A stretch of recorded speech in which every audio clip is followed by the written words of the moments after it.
this is Adam. Welcome to the behind the scenes video of our Zhongli Cosplay video. If you just hopped over from the main video, or if you just happened to stumble upon this randomly, welcome all the same. If you haven't already, I hope you check it out. This one was really exciting as I tried out a different way of doing things, from using a widescreen aspect ratio to debuting my new drone, the DJI Mavic Mini 3 Pro, for this shoot, and of course the visual effects I worked on for this. So I went with a widescreen aspect ratio of a 2.35 to 1 this time. I don't have an anamorphic lens, so there's no real reason to do this. I just kind of felt like experimenting with this look. This is also known as letterboxing. It definitely gives it a filmic look to it, like something you'd see in the theaters. I also viewed it this way on my Atomos field monitor, so it helped guide my shot composition to shoot a little bit wider, even if I didn't end up letterboxing the final video. Shooting wider also gives me more room in post if I need to edit the position or scale on a few different clips, so there's some extra benefits in setting up the shots this way. What did you guys think? Did you like this look? Let me know in the comments below. So to get started, we shot this at the Seattle Chinese Garden. This is the same location we used for our Ningguang shoot with Sunfire Cosplay. The last time, however, we weren't able to shoot in the courtyard because they were cleaning, but thankfully it was open this time. So we shot in the courtyard first to avoid the crowd as much as possible, and it actually wasn't very crowded throughout the day anyways, which was good for us. We first start off with some walking shots and Libra just chilling around as Zhongli would do. One VFX shot that we did in the courtyard was Zhongli's idle animation where the geocube circles around him. For this one, I used 3D camera tracker to, of course, camera solve for the scene. I then used Element 3D to make a makeshift Rubik's Cube kind of thing. This was just me putting rectangles together with, much trial and error to look, good or close enough to the thing. Once I built the shape, I created a null object for the geocube from Element 3D so it's easier to position and animate. To really sell that it was floating around Libra, I made a mask layer of Libra using Mocha AE to have a foreground layer and then the original video in the background. Then the Element 3D layer, which the geocube was in between those, with some keyframe masks to still kind of reveal the cube when I wanted it to still be visible in the foreground when it comes back around. I also used Red Giant's particular plugin to create the orange trail that follows behind the cube, which I think was a really nice touch. Then after that, there was this experimental shot we tried on the outside of the walls of the courtyard where I wanted to do this kind of this 360 artsy shot of behind Libra as she walks along the walls. I really liked how it turned out, and I thought it was pretty cool. And surprisingly, the best shot was the first take of this. Cool. Okay, and action.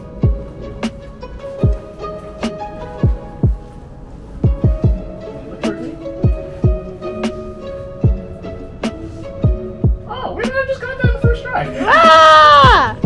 Pretty much after that, we went out to the field just outside of the courtyard to get some drone shots to try.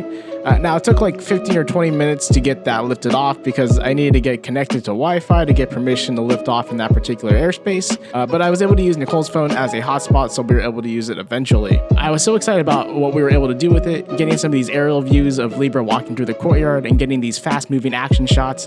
The technology is just so fun and exciting to play around with. It really brings a unique perspective and can make the overall video feel bigger and more epic.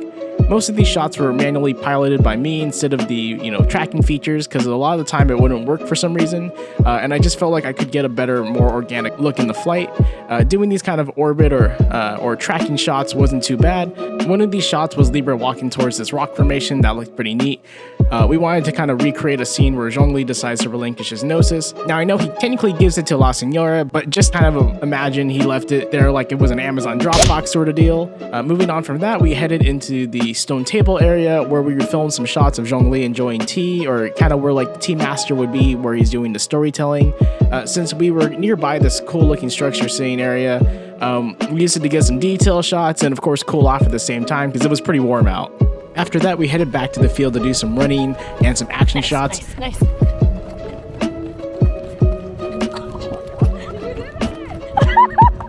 I went back to using the drone for some of these too. I have to say, probably one of the best parts of using the drone was how less exhausting retakes were. For me, at least. I wasn't sure how resilient the spear was when swinging it around, so I kind of just left it up to Libra with what she was comfortable doing with it, and she did a great job moving and choreographing that part herself with the spear. One of the VFX shots I did for this one was the elemental skill. For this one, I used Element 3D for the obelisk. It definitely doesn't look like the in-game one, but this is what I'm capable of right now, using the limited tools and knowledge I have when it comes to 3D. This was just me slapping on some more glowing strips onto a rectangle, but I think it works out. Definitely want to get more into 3D work to expand my visual effects capabilities soon. For it to emerge from the ground, I used a 3D camera tracker. Then in Element 3D, I used a plane below the obelisk to use it as a map box, so anything below the plane will not be visible to the camera, and it hides whatever is behind the plane. So I just animated the obelisk to rise above it when Libra cues for the elemental skill. For the glowing ring that emits from the center, I used a square shaped layer and turned it into a 3D object in After Effects, laying it flush to the ground and scaled it to make it look like it was spreading across the ground. I did have to mask parts of the obelisk and Libra from it, as it would go behind them to sell the effect even more. Another detail I added was the ground cracking, where the obelisk emerges to give some more cause and effect. For this, I used Action VFX's ground cracked assets and used hard light transparency mode to match the dry grass. Another VFX shot I used during this time was the dolly out for this raining spear effect. The drone had a better look than when I did this by hand, so I used this shot instead. After Effects wise, this was done using a PNG image I found on Google of the Vortex Vanquisher. What I did was a 3D camera solve for the shot for positional relevancy, then added in a few copies of Vortex Vanquisher and lined them up to how I'd want them. Once I was happy where they ended up, I animated them coming down in succession. I also composited the debris as the spear slammed down to add more impact to help sell the effect more. And actually, this technique was from this shot, which I first experimented with the Vortex Vanquisher. One of the last VFX shots was the Elemental Burst. This one was a copy and paste of the geocube I did from the idle animation. I 3D camera solved the scene so it would move around the scene more naturally, then animated the rotation of the cube. To give it more of a meteor look, I added a ceiling flame asset from Action VFX, and I pretty much like the look of how that came out. That pretty much wraps up the VFX shots for this one. We actually had more extra shots that didn't make it to the final video, or some VFX shots that I still need to experiment with to figure out how to technically make them work. Like this one, where I was planning on having the spear transition into Libra's hand as the camera orbited around her. I think I needed to shoot wider to match these shots, so we'll have to kind of look into that more to figure out how that trick will work.